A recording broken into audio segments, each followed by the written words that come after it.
Assalamu alaikum. Welcome back from the ad break. You are still watching Prime Life. Now, I am joined by Amira Asvat, who is a lecturer and CFP. Amira has a wealth of knowledge in the area of financial planning, and she's here to enlighten us on the estate planning today. And estate planning can seem daunting, but Amira will be helping us to, simplify the process and also provide practical advice on how to ensure your legacy is protected for future generations. From wills, trust, taxes, etc. Amira will demystify the important aspect of the personal finance. Assalamu alaikum, Amira. Welcome once again. Walaikum salam. Jazakallah for having me once again. It's beautiful to have you because we know when you're here, you're going to teach us all things finances, which is so interesting. I want us to start about, the fact that a lot of people view estate planning as something that is done by the wealthy or the elderly. Why is it important for people to learn about estate planning? So let me just start off by saying that when it comes to estate planning, people see it as a taboo subject or something that shouldn't be spoken about. And I feel that that's wrong because I feel like people should be talking about it. You should be talking about it in your families. You should let each other know about it, because it's a reality at the end of the day. So when people say it's only for wealthy people or for people with assets, that's not entirely true, because if you have any sort of asset, whether it's a car or a house, if you've got investments, you should be looking into your estate planning. So estate planning, I mean, with your estate planning, you will get to say what you want to leave behind for your heirs, or for whoever it is that you want to leave anything behind for when you pass away. Also, estate planning helps with estate duty, because we know that when you pass away, there's a lot of taxes that need to be paid. So there's a lot of costs involved with dying, and estate planning helps with all of that. That's interesting. Now, what are the most common mistakes that you have come across that you think a lot of people are making when it comes to estate planning, and how can they be avoided? So number one is people don't have wills, and that is a huge, huge problem. There was a survey done, and there's about 75% of South Africans who don't have wills. That means only 25% of South Africans have wills, which is a very, very small number. So for people who don't have wills, we always get the question of, oh, I don't have any assets, why do I need a will? And that's not the case. If you have minor children, you need to have a will, because what's going to happen if you pass away? What's going to happen to those children? So you need to state in your will who will be the guardian for them. If you're leaving any money behind for them, you need to say whether you're going to leave it, you're leaving it behind in a trust, and a trust will be created for them. Because if you don't leave a will behind, that money for your minor children is going to sit in a guardian's fund, which is a government fund. And obviously, you don't want that to happen. You want to leave it for someone, you want to leave it behind for somebody who you trust to administer that for them. So I think number one is to have a will. So if you don't have a will, please get one as soon as possible. And I hope Maimuna is listening to this, because I want to know who she's going to leave her Pink G G wagon wagon. behind for. So I mean, it's unfortunately it is a taboo topic. It's like you said, it's a daunting topic, and but it's something that needs to be discussed. So so just have a will. I mean, there's a lot of companies that do wills for free, that keep wills for free. So it's not like it's a costly exercise that you're going to be doing. Most definitely. And for those who may not be familiar with the difference between a will, I would say, and a will and trust, what is the difference? Please walk us through the differences and what is what Okay. between the two. So a will is basically what you're leaving behind to who you're leaving behind when you pass away. A trust is you basically setting up a trust to put the assets into, to be managed by trustees for the beneficiaries. So it could be in your lifetime, or it could be after you pass away. There's two different types of trust. So you need to decide which one you want to go for. And if it's the trust, so the testamentary trust, which will be set up after you pass away, that will be stated in your will. So whether you're leaving it behind for minor children until they reach a certain age, or whether you're just leaving everything behind for your family to be run in a trust, that'll also be stated in your will. That's very, very interesting. Now, when might it be beneficial to consider creating one of these documents? So if you have minor children, a trust will be vital, and whenever you have any assets, then you should create a will. So whatever assets you have, even if it's just a bank account, we get a lot of single people coming to us and saying, "But I don't have a family, so why do I need a will?" Or people will say, "But I don't have a house, I don't have a car in my Yes. name, why do I need a will?" So if you've got a bank account, you should have a will. If you've got investments, you should have a will, because who are you going to leave that behind to?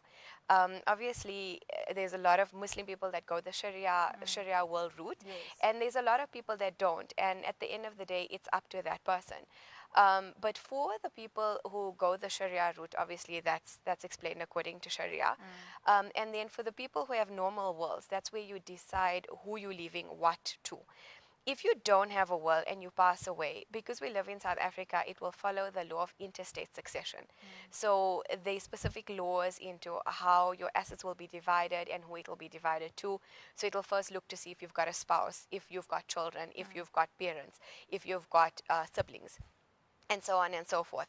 So it all depends on that. So that's why it's a lot easier if you have a will in place, because it just makes it a lot easier for the people left behind to know what to do and how to go about doing it. Most definitely. Now, I want us to talk about a trust, right? Can anybody just have a trust? Do you have to have assets for you to have trusts? And with a trust, do you have to now also still have a will? So with a trust, yes, so it's advisable to have a will, because in your will you're going to state why you're leaving the trust behind. So, for example, if you have minor children, you will say, when I pass away, I want to set up a trust for my minor children. And in the trust, you leave whatever asset behind. So, yes, you do need to have an asset. So, if you're going to leave behind money for them, you will say, I'm leaving X amount of money to my child, and this will be used for education purposes until the child turns 18, for example, or 25, whatever you stipulate. So you can stipulate when you want the child to get access to the money. Before that, the trustees will manage it. So if you're leaving it behind for children's education expenses, the trustees will make sure that the money from there will be paid specifically for the education. Who are these trustees? I mean, we're So, talking about money. yeah. It's very important to know who we're taking the money or assets to, right? Yes. Yeah. So you will decide who you want your trustees to be. So it's obviously going to be people that you trust, people that you know, and people who you know will look after your children. Yeah. So you And, pick your trustees. yes, okay, that's brilliant. And I will obviously get into who you recommend, not necessarily recommend, but in terms of where do you start in terms of, wanting to start up a trust or, estate planning wills and all of that. But before that, I want to speak on, if you are choosing an executor for, your estate, what advice do you have? What should people look out for? What should people be aware of? Because I'm sure even in such things, there are sometimes, they don't always go according to plans. Maybe there are scams somewhere. Yeah. So please advise us on that. Okay, so when you are trying to decide who your executor should be, there's also a very, very common question that we get. Why should we let company X, Y, and Z be our executor when we can just have a family member do it, or a friend down the road do it for us, Yes. who's not going to charge us an executor fee? So the reason why you should choose somebody who knows what to do is because if you're going to nominate anyone, do those, or does that person know firstly where the master's office is? Does the person know what a liquidation and distribution trust account is? And when you start asking all these questions, then people are like, but I don't know what you're talking about. So you can't just make anybody an executor on your will. It needs to be somebody who is financially literate, firstly. Secondly, somebody who knows what to do. So somebody who'll know, I need to go to the master's office. I need to go to the court if need be. I need to go, wherever it is. I need to know how to draw up a liquidation and distribution account. So, I mean, not everybody knows how to do that. So if you give it to someone who's like in a fiduciary company or a lawyer, there are certain financial planners who do it, there are certain accountants who do it. So you need to find the correct person to do it with. It could be somebody who who it might be a lawyer who's a family friend of yours, or your personal lawyer. And you can also get somebody from your family to be a co-executor on there. So they might not be able to make decisions, but at least they'll know what's going on. So if, for example, you get a lawyer who's dealing with it, the lawyer will communicate with your family member who you've made the co-executor on the will, just to communicate and say, this is what we're doing now, this is where we're at, this is what's going to happen, just to be in communication with them. Because it is very difficult to not be someone who's financially literate, or somebody who doesn't know how to work with those things, or somebody who doesn't know where to go and who to speak to about it. So yeah, if you get somebody who knows what to do, then it will make the process a lot easier, and your estate will be wound up a lot quicker. Most definitely. And for someone who might be watching right now, who is now considering obviously going, down the route of actually having an estate planning, what processes do they need to follow? Is there anything or resources that you maybe recommend, online planning or platforms that they can use, so that they can know exactly what they're getting themselves into? Yes. So if you are looking to, well, firstly, start a will, get a will in place before you do anything else. That's point number one. And also, having a will, opens up discussions to everything else. So everything we've been speaking about up until this point, with savings, with budgeting, with retirement, it all comes down to, you start off with your will first. I always feel like a will is the starting point for everything that revolves around financial planning. And so number one is to have a will in place. And so you can speak to, if you've got a financial advisor, you can speak to your financial advisor. If you've got a lawyer, then you can speak to your lawyer. You can speak to an accountant. If you've got investments with any of the investment houses, a lot of them do offer free will service as well. They are fiduciary companies who offer free wills as well. So you can literally just type into Google free wills, and it should pop up, because there's a lot of companies that do it for free, that say keep it for free, and there's a lot of companies that don't. So do your research and look around and see. Obviously people don't want to pay to have a will drafted, or don't want to pay for somebody to keep their will. And I think it's also very important to, have it with a reliable company. Also, make sure you know where your will is. So you should have a copy of your will as well. Most definitely, just to avoid surprises. But I know in the beginning we mentioned that it's very important for people to start speaking about these things with their families. I want us to delve a bit deeper into that, to say a lot of times I think a lot of people do not feel comfortable to speak about wills in front of their family because of what it might stir up, because no, how come this and all of those things, unless if it's an Islamic will, then it's a different case. But in terms of a normal will, how do you advise people to start such conversations? Like, in what way would you say is recommended? Like, how do we go about it, just to break it to the family, to say, listen, this is, should you disclose everything, to say this is what I'm going to be doing, or should you just let it be a surprise? So it is a difficult conversation to have. It's you don't have to tell your family what you're putting in your will or who you're leaving it to. Okay. But you should just let your family know that you do have a will in place. Yeah. I actually spoke to a friend of mine the other day, and she's quite young, and she said to me, she just started her first job. She needs to, obviously put a will in place because she's got some investments, and she was trying to get her mother to get a will as well, and she was like, how do I bring it up?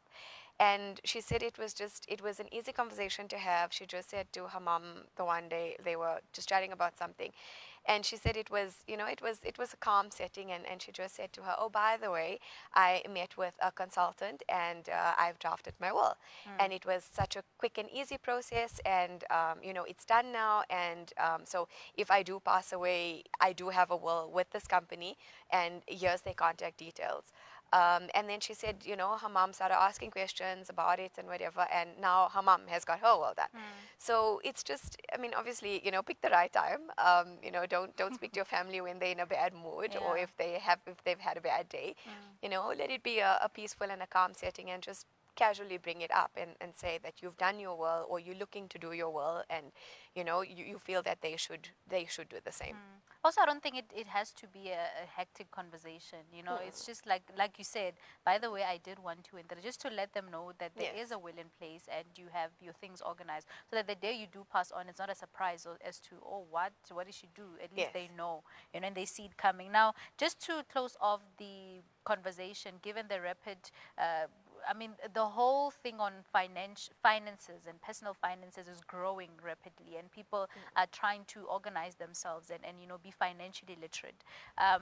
What advice would you give to everyone that's watching right now in terms of estate planning? Where, if there's anybody that wants to start, if anybody wants to advance themselves in terms of learning, and making sure that their estate planning is up to date also, what advice would you give to them right now before we close off? Okay, so obviously have your will in place, as I've mentioned several times. Yes. And once you've got your will in place, then you can move on and you can carry on. So Yeah. you've got the will in place, then you can see, do you need a trust in place or not? And the person who's going to draft your will for you will advise you on the steps further. So remember, it's your will, so you're going to decide what you want in it, or how you want your assets distributed, if you're not going the Sharia route. Also with the trust, you're going to decide who your trustees are, and so on and so forth. And obviously that's the conversation will go deeper when you're sitting with your financial advisor, or your lawyer, or whoever is doing your will for you, or the fiduciary consultant. And then basically they'll do, they'll take your assets into consideration, they'll take your liabilities into consideration, and they can kind of work out what amount of taxes you're going to be paying, and things like that from there. So be honest with the person who you're dealing with, because if you're gonna not be honest with them, your calculations are gonna be off. So if you know that you need X amount of money to plan for it, it'll be a lot easier for you. Whether you wanna take out an investment to pay it off for when you pass away, because look, it is a very costly expense to die, and usually it's the family that has to now collect money together and pay for it. So if you can know upfront that I need X amount of money, or more or less this amount of money, you can start saving towards it.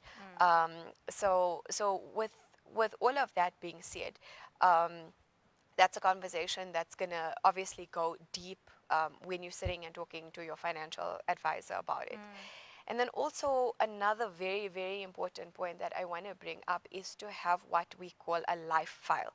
So it basically contains all your personal information and important information. So like a copy of your will, and all important numbers. So if you've got investments anywhere, put a copy of that investment somewhere, whether it's from the actual investment houses, or whether you've just written it down on a piece of paper with the investment numbers, maybe contact numbers on there. So in the event that you or somebody in your family passes away, you've literally got that one file, and all the information is in there. So it's easy for you to just go and be like, okay, I need to get this, I need to get that. So you're not scrambling around looking for it, or trying to get it off their cell phones, and then it's got a password and you don't know what the password is. So have, it's called a life file. Well, we call it a life file in the financial planning world.